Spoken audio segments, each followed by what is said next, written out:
للناس، یہ قرآن تمام انسانوں کے لیے ہدایت بن کر آیا۔ دلت پڑھے گا ہدایت مل جائے گی، بہوجن پڑھے گا ہدایت مل جائے گی، کرسچن پڑھے گا ہدایت مل جائے گی، برہمن پڑھے گا ہدایت مل جائے گی، مودی پڑھے گا ہدایت مل جائے گی، اڈوانی پڑھے گا ہدایت ارے بولو مل جائے گی، مل جائے گی۔ فخر ہے فخر۔ ہاں کون پڑھے گا؟ ٹکڑیا؟ اچھا توگڑیا پڑے گا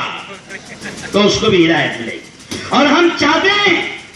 میں یہاں پر یہ بھی بات کہوں گا اتنے علماء کے سامنے اور مسلمانوں کے سامنے، میں عظیم بھائی مجھے بڑے افسوس کے ساتھ یہ کہنا پڑتا ہے، علماء کی موجودگی میں یہ کہہ رہا ہوں کہ قرآن پاک تمام انسانوں کی ہدایت کے لیے آیا تھا۔ جرم ہمارا بھی ہے، قصور ہمارا بھی ہے، غلطیاں ہماری بھی ہے، خطائیں ہماری بھی ہے، اور میں تو سمجھتا ہوں میں ایک عالم دین ہونے کے ناطے سب سے بڑا قصور ہمارا ہے کہ ہم نے قرآن کو رمیش پرکاش، کیلاش اور گنیش تک پہنچانے کی آج تک کوشش نہیں کی۔ وہ تمام انسانوں کے لیے آیا تھا،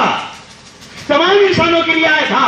اور میں بڑے فخر سے کہتا ہوں مسلمانوں یہ بھی سن لو، اگر کوئی قرآن پاک کا مذاق اڑاتا ہے، کوئی قرآن پاک کے اوراق کو جلاتا ہے، پٹاخوں میں اڑاتا ہے، تو جتنا قصور اس کا ہے، سن لو کان کھول کر سن لو، جتنا قصور اس کا ہے اتنا ہی قصور ہمارا بھی ہے۔ اگر ہم نے اس کو قرآن سمجھایا ہوتا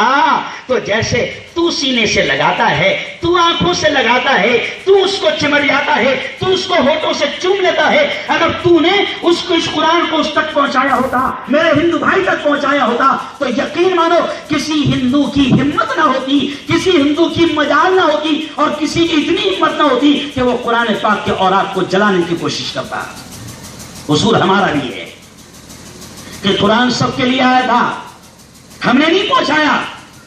قرآن پاک کی تعلیمات کو مسجد کے ممبر و محراب میں محدود کر دیا، مسجد کے ممبر و محراب میں اس کو قید کر دیا، یا مدرسوں کی چہار دیواری میں قید کر دیا۔ حق تو یہ ہے کہ مدرسہ فاطمہ زہرا لل بنات، یہ چھوٹی چھوٹی معصوم بچیوں کا مدرسہ ہے۔ میں یہ پیغام دینا چاہوں گا کہ یہاں سے نکلنے والی بچیوں کو اگر قرآن پاک کی صحیح تعلیم دی جاتی ہے تو میں ان بچیوں کو یہ پیغام دوں گا، ان کے ماں باپ کو یہ پیغام دوں گا، ان کی ماں کو یہ پیغام دوں گا، اور میں ان پڑھنے والی میری معصوم بچیوں کو یہ پیغام دوں گا کہ میری بہنوں، میری بیٹیوں، میری بچیوں، اس بات کو سمجھ لو کہ قرآن کی جو تعلیم تم کو دی جا رہی ہے وہ اس لیے دی جا رہی ہے کہ تم اس کا حق ادا کرو گے۔